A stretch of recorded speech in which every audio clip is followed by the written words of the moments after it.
Hi, my name is Susanne Madsen. Welcome to this whiteboard session on how to delegate. There is something I call elegant delegation. That is when you are able to stay in control of the task you are delegating without being in the detail. And at the same time, you grow the person who you're delegating to. Would you not agree that that sounds elegant? Let's look at how to do it.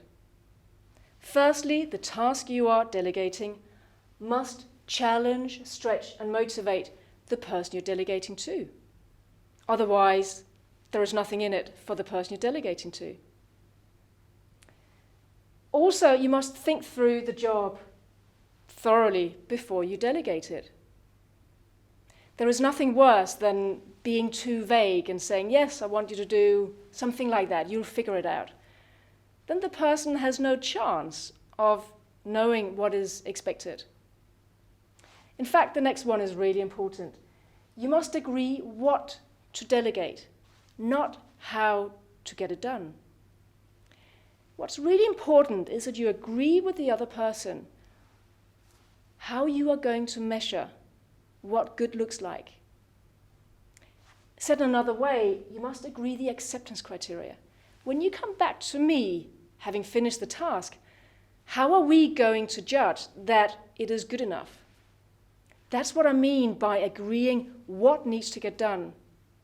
But not the how. Let the individual figure out how to do it. As long as it meets the acceptance criteria, that's fine. It is very motivating for the person to get the autonomy to figure out how to actually do it. Once you've done that, you must hand over the entire task. Don't be a micromanager who hovers over the person all the time. In fact, what you might do that's really elegant is that you agree with the person up front, when are we going to check in with each other? How often are we going to do that? So that you both know what is expected. And lastly, provide support and direction. Be available whenever the person you're delegating to has questions. But as we said before, don't be the hog who comes over and checks up on them. Next, what are you going to delegate? Well, on a project, there are numerous items that are obvious for delegation. We all know there are many administrative tasks on a project. For instance, keeping track of timesheets, or what about looking after the budget? I'm sure that you could delegate that to a person who would find that very motivating because they would love to learn how to track a budget. You can also delegate work streams or entire roles, such as business analysis or testing. Another really good concept to keep in mind when you delegate is Pareto's principle, also known as the 80-20 rule. What are the 20% of tasks and activities that you do during a day or during a week that adds to 80% of your results?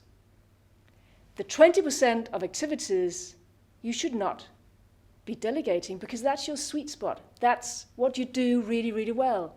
It's the other 80% that you can look to delegate, as long as it generally challenges, stretches, and motivates someone else. In that way, you have a win-win situation.